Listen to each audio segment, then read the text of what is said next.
What's up, everybody? This is Passion 9. Enjoying myself a little bottle of rum and coke from a cheap bottle of Cruzan. Now, everybody knows what a drunk is, so I don't really have to explain that. But not everybody knows what it means to be an otaku, and that's what I want to talk about today. I am an otaku, specifically an anime otaku. Now, what does that mean? What is an otaku? What even is an otaku? Well, let me tell you. Otaku is a term that came around in the late 80s, mid to late 80s. Specifically in Japan, the term was basically synonymous with anime for a while because a lot of anime fans proclaim themselves otaku, which basically in Japan is just a word meaning an obsessive nerd. Somebody who has an obsessive, nerdy fascination or fixation with any given subject. It could be anything. It could be model guns, it could be cars, it could be anime and video games. It could be anything. It doesn't matter. If you're into that, that is what kind of otaku you are. So that's basically where the term came from, and it's become more and more synonymous with anime specifically. So a lot of people, when they hear otaku and they know what that means, they tend to think anime mostly. And it came to the United States in around the late 80s to college campuses mostly, when the very first anime hardcore, the first real hardcore anime fans here in the States were mostly forming around then. Because you have like clubs on campuses and stuff that basically would see themselves as these ultimate nerds because they would import stuff straight from Japan, anime and video games that you couldn't get here in the United States that were like hard to get. You had to import these things. So they thought of themselves as like these ultra hardcore nerds because they would import stuff from overseas, from the other side of the world. This really cool stuff that, wasn't readily available back then. You couldn't get it so easily. So there was a certain devotion and dedication to getting this stuff that made you an otaku. They took that word and it became synonymous here in the States. It became specifically as synonymous with anime. And that remained the case to this very day. To this very day, people like me who are super, super fixated and nerdy about anime, we call ourselves otaku. And it's basically the same as calling yourself a nerd, except that again, otaku has some history behind it because it is something that the anime community has really latched onto and made it their own. So even though technically anybody can and very likely is an otaku of some kind, given the original meaning, it's really become anime specifically. If you're an otaku, you're somebody who wants to learn and consume as much information as possible about anime. Because that's the thing, if there's anything that separates a normal, just a typical nerd from an anime otaku or any kind of otaku, it's that you devour as much information as you can on the subject. You want to become the most knowledgeable about that subject. So, for example, an anime otaku, like me, wants to become as knowledgeable as possible about anime. Want to get as much information on that subject.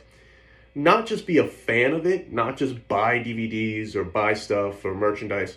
No, we want to be knowledgeable. We want to have the most knowledge about this subject. We want to know who makes these things and can tell you the techniques and can tell you where to find the best stuff and, each genre. And, sometimes it can be something very specific. Like maybe you're just into giant robots. You're just a mecha otaku.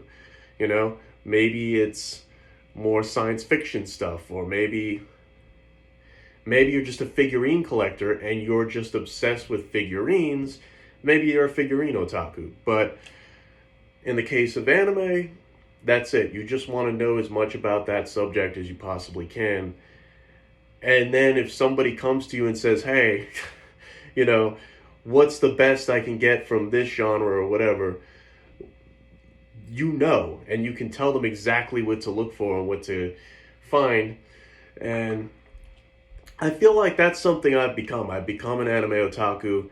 I wouldn't call myself that like 15 years ago. I would call myself that in the last 10 years. Because the difference between me growing up and liking anime and me in the last 10 years is that in the last 10 years I've become super knowledgeable about it. You know, it's a difference. So there's this pride, there's this camaraderie behind it where you're not just a fan, you're a sage. You know, and the last 10 years I've consumed so much of it, so much more of it watching it online, that I feel like an expert. I feel like an expert on the subject. It's not just that I like it. You know, plenty of people like anime, and plenty of people will watch it, and maybe they've seen a couple of shows here and there, but they're not like experts on the medium. They don't know the industry. They don't know how it all works. If you're an anime otaku, you definitely do. You know everything.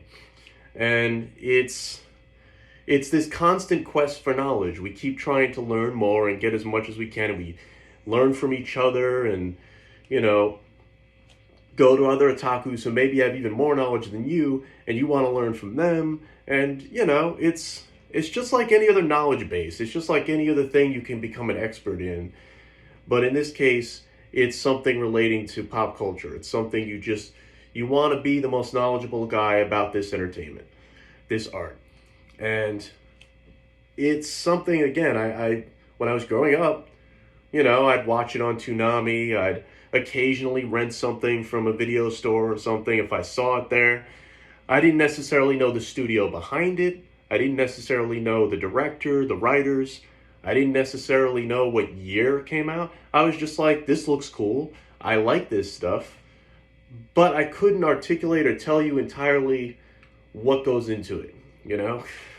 So, to be an otaku in general is to be a sage nerd. You're not just a nerd, you're like a sage. You're like somebody who you really know it inside out. You know the industry behind it.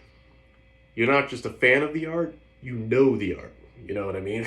So any otaku is somebody that's on that constant quest for knowledge. And that's what I am. And that's what I try to do on this channel. That's what I'm always trying to do, is just share what I know. And I enjoy doing it, so, you know, kudos. So yeah, that's an otaku. If you want to be one, learn as much as you can. Don't just watch anime, learn about it. Do research. If you see a studio, you know, learn about that studio, look it up. If you see a writer's name, director's name, you know, look that stuff up. You'll learn things and you'll say, hey, the same director that made this great show has made all these other great shows. I gotta watch them. You know, you learn and you develop a taste. You develop your own personal taste, your own preferences, a lot more when you do that. So I strongly encourage to become an otaku. And, you know, maybe the thing you like, you'll learn to love, you know what I mean? And you'll be the guy that people go to when somebody is lost and they want to know what else to watch or what to watch next. You'll have the info. You know, you'll be that guy. And that's another fun part of it. But more importantly, you'll always want to learn more. And it becomes a more interesting part of it. So yeah, you know, otakus, live for that knowledge. And until next time, live for the passion. I'm going to keep drinking this. Ciao.